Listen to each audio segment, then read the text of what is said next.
എൻ്റെ പേര് ആഷ്മി. ഞാൻ ജേർണലിസം ആൻഡ് കമ്മ്യൂണിക്കേഷൻ എന്ന് പറയുന്ന കോഴ്സിൽ PG ഡിപ്ലോമ ചെയ്തുകൊണ്ടിരിക്കുകയായിരുന്നു. ബിരുദം ഇംഗ്ലീഷിലാണ്. ഇപ്പോൾ ഇതിനു മുന്നേ ഫ്രീ തിങ്കേഴ്സിൻ്റെ ഒരു പ്രോഗ്രാമിൽ പങ്കെടുത്തിട്ടുണ്ട്.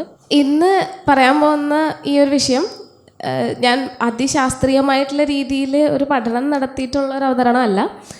കുറച്ച് നാളുകളായിട്ട് ഞാൻ നിരീക്ഷിച്ചു വന്ന ചില കാര്യങ്ങളും പിന്നെ അതിൻ്റെ ഭാഗമായിട്ട് അന്വേഷണങ്ങളും കണ്ടെത്തലുകളൊക്കെ നടത്തിയതിൻ്റെ ഒരു രൂപമാണ് ഇന്ന് അവതരിപ്പിക്കാൻ ഉദ്ദേശിക്കുന്നത്. അപ്പോൾ ഇന്നത്തെ വിഷയം എന്ന് പറയുന്നത് ബിനീത്ത് ദ സ്ക്രോളാണ്. ഇതിൽ ആ ഒരു ടൈറ്റിൽ മാത്രം കേട്ടതുകൊണ്ട് ചിലപ്പോൾ കൺവേ ആവണം എന്നില്ല എന്താണ് ഞാൻ പറയാൻ ഉദ്ദേശിക്കുന്നത് എന്നുള്ളത്. അതുകൊണ്ട് ഒരു ടാഗ് ലൈനും കൂടി ചേർത്തിരുന്നു. Invisible struggles of generation Z ആണ്. 1990 മുതൽ 2010 വരെ ഈ ജനറേഷൻ എന്ന് പറയുന്നത് നമുക്ക് ഏതാണ്ട് റഫായിട്ടേ പറയാൻ പറ്റുള്ളൂ. ആ ഒരു കാലഘട്ടത്തിൽ ജനിച്ചവരാണ് ജനറേഷൻ Z എന്നുള്ളതുകൊണ്ട് ഉദ്ദേശിക്കുന്നത്.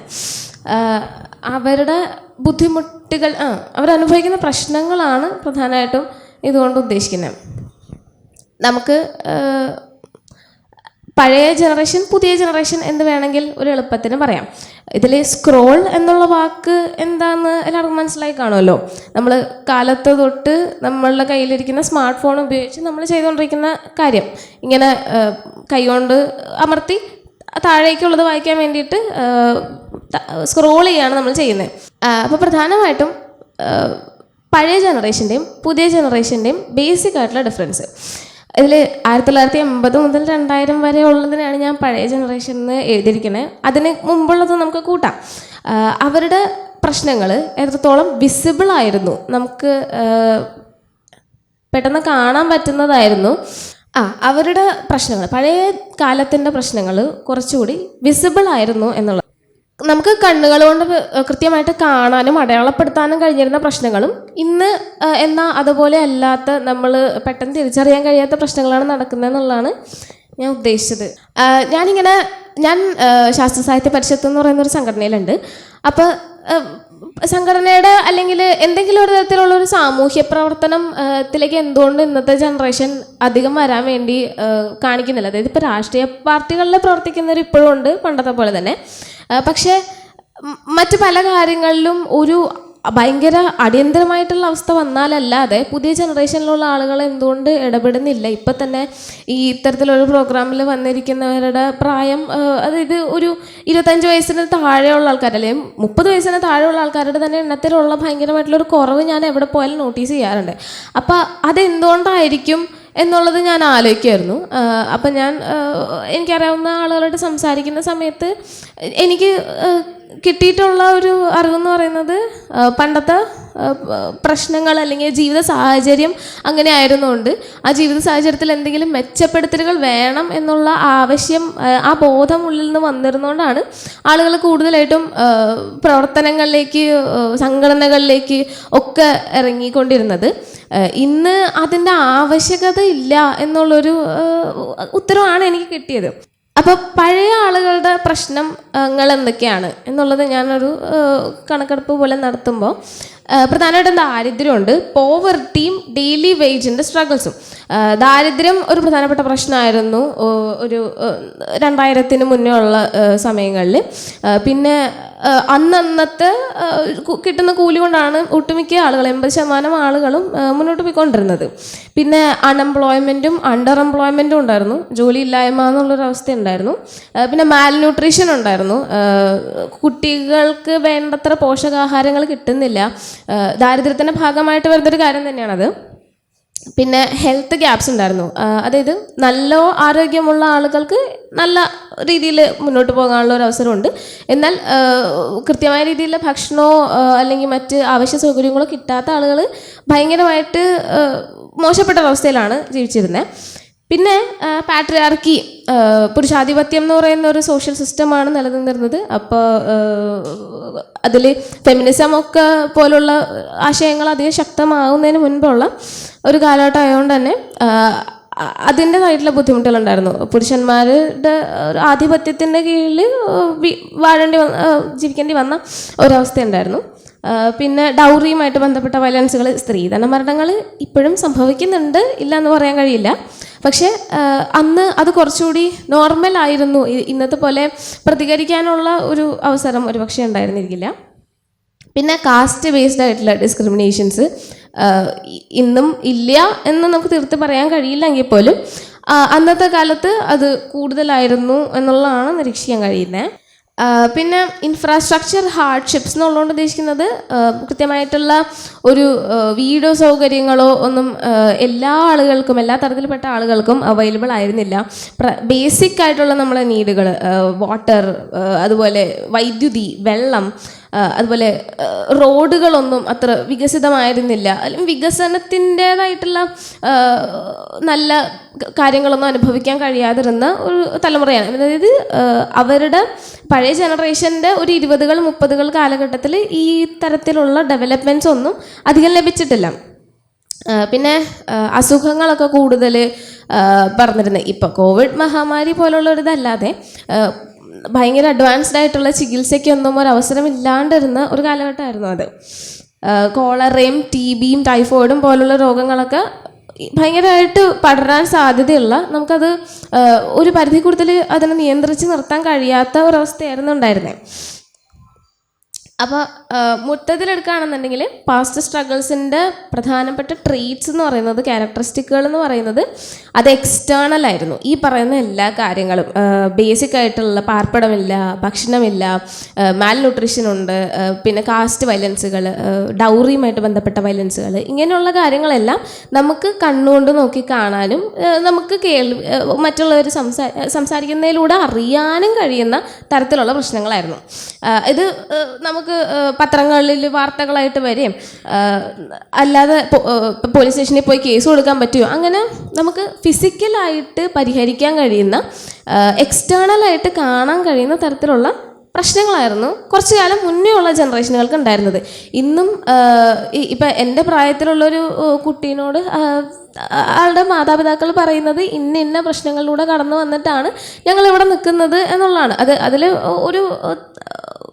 അതൊരിക്കലും ശരിയല്ലെന്ന് നമുക്ക് പറയാൻ പറ്റില്ല. കൃത്യമായിട്ടുള്ള കാര്യമാണ്. ഇത് ഇന്ന പ്രശ്നങ്ങളെന്ന് എടുത്ത് പറഞ്ഞ് പറയത്തക്ക വിധത്തിലുള്ള പ്രശ്നങ്ങൾ അന്നത്തെ കാലത്ത് ഉണ്ടായിരുന്നു. പബ്ലിക് ലൈഫിൽ വളരെ വിസിബിൾ ആയിട്ടുള്ള തരത്തിലുള്ള പ്രശ്നങ്ങളാണെന്ന് വേണം പറയാൻ. അത് ഫോട്ടോഗ്രാഫി ചെയ്യാൻ പറ്റുമായിരുന്നു ഇത്തരത്തിലുള്ള പ്രശ്നങ്ങൾ, അതുപോലെ റിപ്പോർട്ട് ചെയ്യാൻ പറ്റുമായിരുന്നു കൃത്യമായിട്ട്. അതിനെതിരെ നമുക്ക് പ്രതികരിക്കാനും പറ്റുമായിരുന്നു, പ്രൊട്ടസ്റ്റ് ചെയ്യാൻ പറ്റുമായിരുന്നു. ഇത്തരത്തിലുള്ള ആവശ്യങ്ങൾ ഞങ്ങൾക്കുണ്ട്, ഇത് നേടിക്കിട്ടണം എന്നുള്ള രീതിയിൽ സമരം ചെയ്ത് പരിഹാരം നേടാനുള്ള ഒരു ഓപ്ഷൻ ഉണ്ടായിരുന്നു. പിന്നെ ഇതിൻ്റെ പരിഹാരങ്ങൾ എന്ന് പറയുന്നത് പൊളിറ്റിക്കൽ റിഫോംസ് ആയിട്ട്, പോളിസീസ് കൊണ്ടുവന്ന് ഗവൺമെൻറ് പോളിസീസിൻ്റെ വഴിയിട്ടാണെങ്കിലും പ്രൊട്ടസ്റ്റുകൾ വഴിയാണെന്നുണ്ടെങ്കിലും സോഷ്യൽ മൂവ്മെൻറ്റ്സ്, സാമൂഹികമായിട്ടൊരു മാറ്റം കൊണ്ടുവന്നിട്ട് മാറ്റാൻ കഴിയുന്ന പ്രശ്നങ്ങളായിരുന്നു മുന്നത്തെ ജനറേഷൻ ഉണ്ടായിരുന്നത് എന്ന് വേണം പറയാൻ. ഇന്ന് അങ്ങനെയല്ല, ഇൻവിസിബിൾ ആയിട്ടുള്ള സ്ട്രഗിൾസ് ആണുള്ളത് എന്നാണ് ഞാൻ മനസ്സിലാക്കുന്നത്. ഇത്തരത്തിലുള്ള മുൻപ് നേരിട്ട് വന്നിരുന്ന കാര്യങ്ങൾ ഒരു ചെറിയ ഭാഗം ആളുകൾ ഇന്നും അനുഭവിക്കുന്നുണ്ട്. പക്ഷേ നമ്മൾ പെട്ടെന്ന് നോക്കുമ്പോൾ ഇന്നത്തെ കാലത്ത് ജനറേഷന് എന്ത് പ്രശ്നങ്ങളാണ് ഉള്ളത്? വേണ്ട രീതിയിൽ ഭക്ഷണം ലഭിക്കുന്നുണ്ട്, നല്ലൊരു പുരയിടം, മിക്കവാറും 80% ഒരു സ്കൂളിൽ നമ്മൾ കാണുന്ന മിക്കവാറും കുട്ടികൾക്കും പാരൻസിൻ്റെ സംരക്ഷണമുണ്ട്, ഭക്ഷണമുണ്ട്, വെള്ളമുണ്ട്, ഇലക്ട്രിസിറ്റി ഉണ്ട്. അങ്ങനെ ബേസിക്കായിട്ട് പഴയ ജനറേഷന് കിട്ടാൻ വളരെ ബുദ്ധിമുട്ടായിരുന്ന കാര്യങ്ങൾ ഇന്ന് വളരെ നോർമലൈസ്ഡ് ആണ്. എന്തിൻ്റെ കുറവാണ് ഞാൻ നിനക്ക് വരുത്തിയിട്ടുള്ളത് എന്നുള്ളതാണ് മാതാപിതാക്കൾ പലപ്പോഴും ചോദിക്കുന്നൊരു ചോദ്യം. പക്ഷേ ഇന്നത്തെ ജനറേഷന് പല ബുദ്ധിമുട്ടുകളുണ്ട്. അതിലേക്ക് ഞാൻ വരാം. സന്ദേശം എന്ന് പറയുന്ന ഒരു മലയാള സിനിമ 1991 ഇറങ്ങിയ ഒരു സിനിമയാണ്. ആ സിനിമ മാത്രമല്ല, ആ ഒരു കാലഘട്ടത്തിൽ ഇറങ്ങിയിരിക്കുന്ന മിക്കവാറും പടങ്ങളിലും നമുക്ക് കാണാൻ പറ്റുന്ന ഒരു കാഴ്ച, ഒരു രാഷ്ട്രീയ പാർട്ടിയുടെ നേതാവ് പ്രസംഗിക്കുകയാണ്. അപ്പോൾ അതിന് ചുറ്റും കൂടി നിൽക്കുന്നൊരു ജനം. അപ്പോൾ ഒരു ആള് സംസാരിക്കുന്ന സമയത്ത് ഒരുപാട് പേര് അതിന് ചുറ്റും കൂടി നിൽക്കുന്നുണ്ട്. ഇത് ഈ ഒരു 90s നമ്മൾ കണ്ടുകൊണ്ടിരുന്നൊരു പ്രതിഭാസമാണ്. പക്ഷേ ഇന്നിപ്പോൾ ഉണ്ടാവുമോ ആയിരിക്കും, എനിക്കറിയില്ല. ഞാൻ കണ്ടിട്ടും കേട്ടിട്ടുള്ളത് വെച്ചിട്ട് ഒരു രാഷ്ട്രീയ നേതാവോ അല്ലെങ്കിൽ ഏതെങ്കിലും വിധത്തിലുള്ളൊരു സംഘടനയുടെ പ്രവർത്തനം അല്ലെങ്കിൽ ഒരു പ്രഭാഷണം നടക്കുന്ന സമയത്ത് അത്ര ആൾക്കൂട്ടമൊന്നും ഇന്നില്ല. അന്ന് ഫിസിക്കലായിട്ട് ഓഫ്ലൈനായിട്ടുള്ള കാര്യങ്ങൾ മാത്രമേ ഉണ്ടായിരുന്നുള്ളൂ. ഈ ആള് നടുക്കുന്ന് സംസാരിക്കുക എന്ന് പറയുന്നത് അന്നത്തെ കാലത്ത് ഒരു എൻ്റർടൈൻമെൻറ്റ് കൂടിയായിരുന്നു. കാര്യങ്ങൾ അറിയാനുള്ളൊരു മാർഗമായിരുന്നു. ഈ വിരൽത്തുമ്പിൽ ഇൻഫർമേഷൻ കിട്ടുന്ന ഒരു ലോകമല്ല അന്ന്. അതുകൊണ്ട് തന്നെ എന്തെങ്കിലും കാര്യങ്ങൾ അറിയണമെങ്കിൽ ഇത്തരത്തിലുള്ള പ്രഭാഷണങ്ങൾ കേൾക്കേണ്ടി വരും, പുസ്തകങ്ങൾ വായിക്കേണ്ടി വരും, അന്നന്നത്തെ പത്രം വായിക്കേണ്ടി വരും, റേഡിയോ കേൾക്കേണ്ടി വരും. വേറെ ഓപ്ഷൻസ് ഇല്ല. അത് സത്യം പറഞ്ഞു കഴിഞ്ഞാൽ ഓപ്ഷൻസ് ഇല്ല എന്നുള്ളത് ഒരു ബുദ്ധിമുട്ടുള്ള ലോകമായിരുന്നു അന്ന്. പക്ഷേ ഇപ്പോൾ എല്ലാ ഇൻഫർമേഷനും നമ്മുടെ വിരൽത്തുമ്പിൽ കിട്ടുന്ന ഈ ഒരു സമയത്താണ് അതായിരുന്നു കുറച്ചുകൂടി നല്ലതെന്ന് പറയാൻ പറ്റുമോ എന്ന് എനിക്കറിയില്ല. അതിന് അതിൻ്റേതായിട്ടുള്ള മെച്ചങ്ങളുണ്ടായിരുന്നു. നമ്മൾ അറിവിന് വേണ്ടിയിട്ട് നമുക്ക് കാര്യങ്ങൾ ലഭിക്കണം എന്നുണ്ടെങ്കിൽ ഇന്ന കാര്യങ്ങൾ ചെയ്യേണ്ടിയിരിക്കുന്നു. ഒരു ആൾ സംസാരിക്കുന്നത് വ്യക്തമായിട്ട് കേൾക്കേണ്ടിയിരിക്കുന്നു, ഒരു പുസ്തകം മുഴുവനായിട്ട് വായിക്കേണ്ടിയിരിക്കുന്നു എന്നുള്ളൊരു ആവശ്യത്തിൻ്റെ ഇതാണ് ആ മൂവിയുടെ സീൻ എന്ന് പറയുന്നത്. അതിൽ എന്തോരം ആൾക്കൂട്ടമാണ് കാണുന്നത്. ഇതിൻ്റെ പകുതി ആൾക്കൂട്ടം ഇന്നൊരു പ്രസംഗം കവലയിൽ നടക്കുകയാണെന്നുണ്ടെങ്കിൽ കാണാൻ കഴിയുമെന്ന് തോന്നുന്നില്ല. അപ്പോൾ ഇന്നും ഇത് നടക്കുന്നുണ്ട്. ഒരാൾ പ്രഭാഷകനായിട്ട് നിന്ന് സംസാരിക്കുകയും അതിൽ കാണികൾ ഉണ്ടാവുകയും കാണികൾ അഭിപ്രായം പറയലും നടക്കുന്നുണ്ട്. പക്ഷെ നടക്കുന്നത് സാമൂഹിക മാധ്യമങ്ങളിലാണെന്ന് മാത്രം.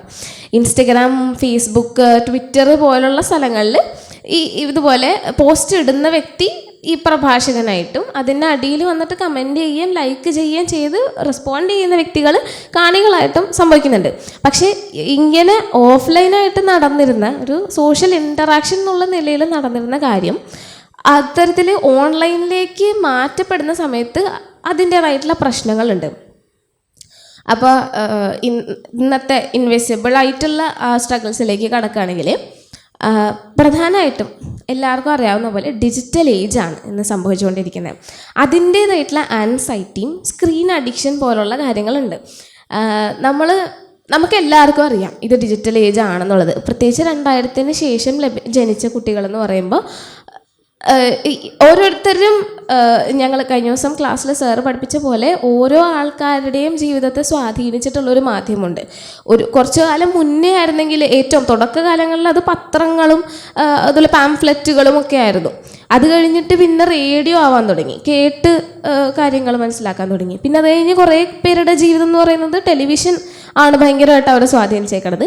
ഈ 2000-ന് ശേഷം ജനിച്ച് വളർന്ന കുട്ടികളെന്ന് പറയുന്നത് അവരൊരു അറിവ് വെക്കുന്ന പ്രായമാകുമ്പോൾ തന്നെ ആദ്യമേ എക്സ്പോസ്ഡ് ആവുന്നത് ഈ ഡിജിറ്റൽ കണ്ടൻറ്റിനോടാണ്. മൊബൈൽ ഫോണുകളിലൂടെയും സ്മാർട്ടായിട്ടുള്ള കാര്യങ്ങളിലൂടെയും, smart phones, smart TV, smart watch, അങ്ങനെയുള്ള എല്ലാ തരത്തിലുള്ള കണ്ടൻറ്റുകളുമായിട്ടാണ് കുട്ടികൾക്ക് എക്സ്പോഷർ വരുന്നത്.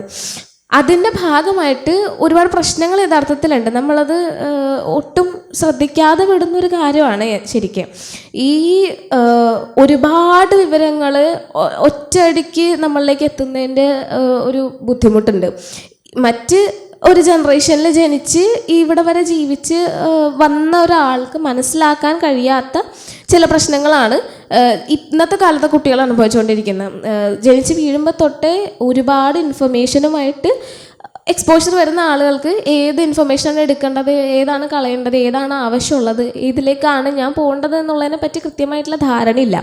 ഈ സ്ക്രീൻ അഡിക്ഷൻ എന്ന് പറയുന്നത് നമ്മളിൽ ഭൂരിഭാഗം പേർക്കും ചിലപ്പോൾ ഉണ്ടാകാവുന്ന ഒരു വസ്തുവാണ്. പക്ഷേ നമ്മളാരും അതിനെപ്പറ്റി കൂടുതൽ ചിന്തിക്കാനായിട്ട് പോകാറില്ല.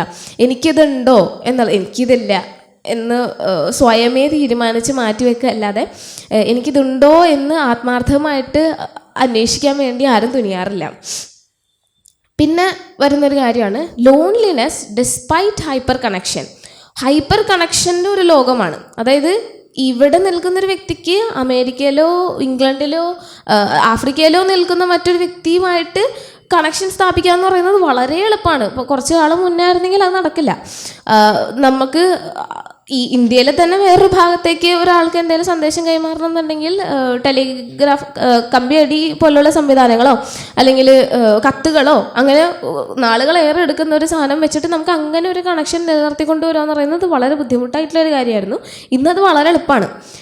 പക്ഷേ അത്രയും കണക്ഷൻ്റെ ഒരു ലോകത്തിരിക്കുമ്പോഴും ലോൺലിനെസ് എന്ന് പറയുന്ന, ഒറ്റപ്പെടുക എന്ന് പറയുന്ന ഒരു അവസ്ഥയാണ് ഇപ്പം നടന്നുകൊണ്ടിരിക്കുന്നത്. നമുക്ക് ഒരുപക്ഷെ അപ്പുറത്തെ ഭൂഖണ്ഡത്തിലെ ഒരാളുമായിട്ട് നല്ല ക്ലോസ് ഫ്രണ്ട്ഷിപ്പ് ആയിരിക്കും, പക്ഷെ നമ്മുടെ അയൽക്കാരനെ നമുക്ക് അറിയണ്ടാവില്ല. അതുപോലൊരു സിറ്റുവേഷനിലൂടെയാണ് കടന്നു പോയിക്കൊണ്ടിരിക്കുന്നത്. നമ്മുടെ മുറിയിലിരുന്നുകൊണ്ട് നമ്മൾ ലോകത്തെ എല്ലാവരുമായിട്ടും കണക്ട് ചെയ്യും, പക്ഷെ മുറിയുടെ അപ്പുറത്തുള്ള മതിലിനപ്പുറത്ത് നിൽക്കുന്ന ആളുമായിട്ട് ഒരു നേരിട്ടുള്ള ഫിസിക്കലായിട്ടുള്ള സോഷ്യലായിട്ടുള്ള ഒരു ഇൻട്രാക്ഷൻ അവിടെ ഉണ്ടാവുന്നില്ല. പിന്നെ കരിയർ സ്ട്രെസ് എന്ന് പറയുന്നത് ഈ ജനറേഷൻ സിയിൽ പെട്ട ആൾക്കാർ അനുഭവിക്കുന്ന പ്രധാനപ്പെട്ട വേറൊരു കാര്യമാണ്. ഒരു അൺസ്റ്റേബിളായിട്ടുള്ള വേൾഡാണ് ഈ ലോകം. ഇനി എങ്ങോട്ട് മുന്നോട്ട് പോകും എന്നുള്ളതിനെ പറ്റി യാതൊരു ധാരണയില്ല.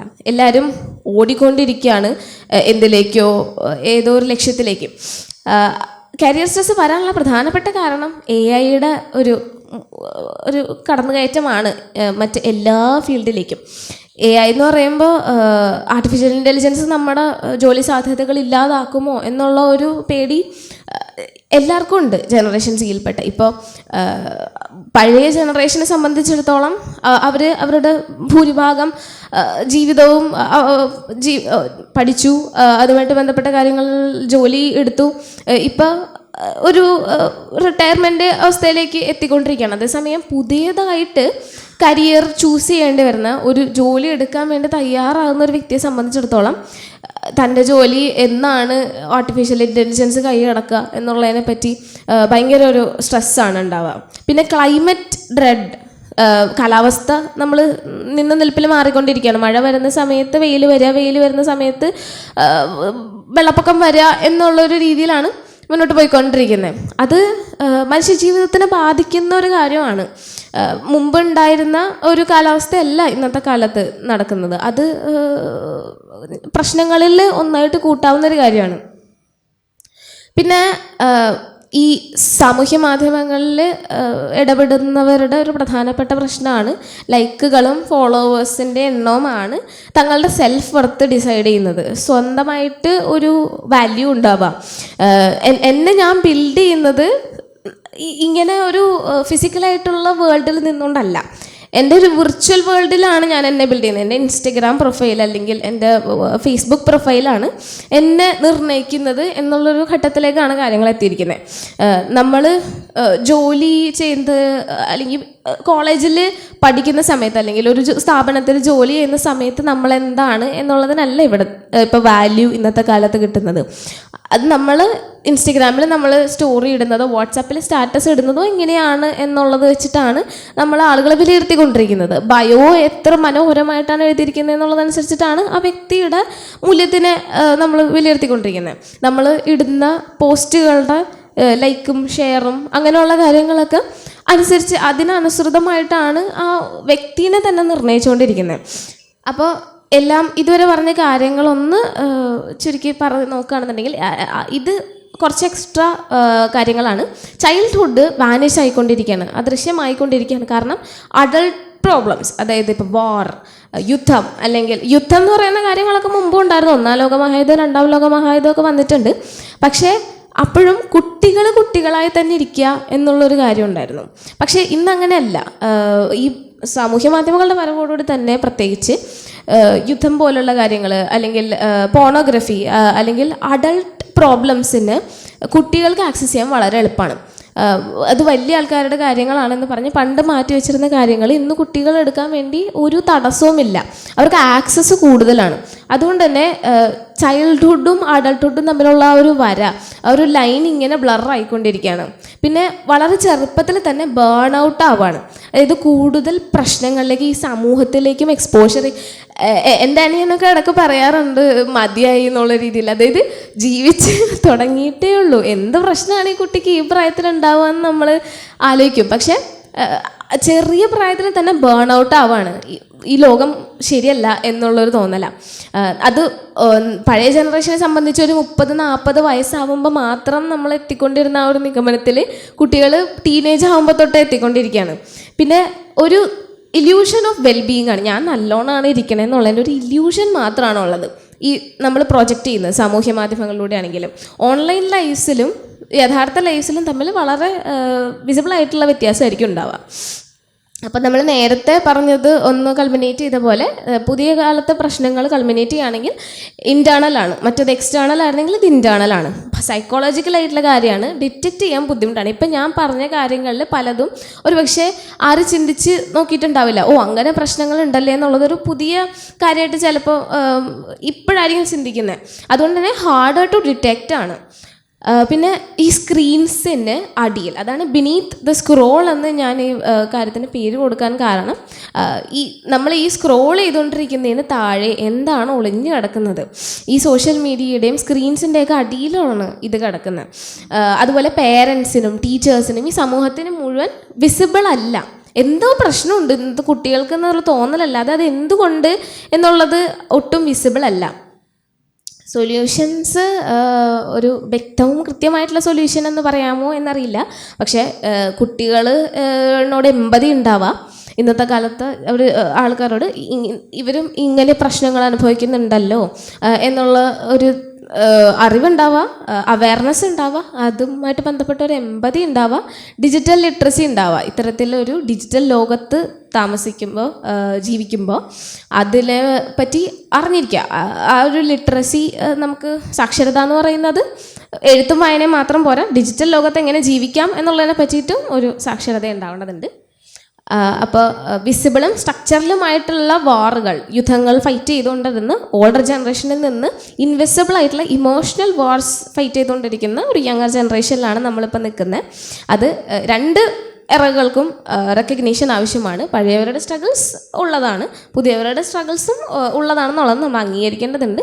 അതാണ് ബിനീത്ത് ദ സ്ക്രോൾ എന്ന കൺസെപ്റ്റ് കൊണ്ട് ഞാൻ ഉദ്ദേശിക്കുന്നത്. Thank you.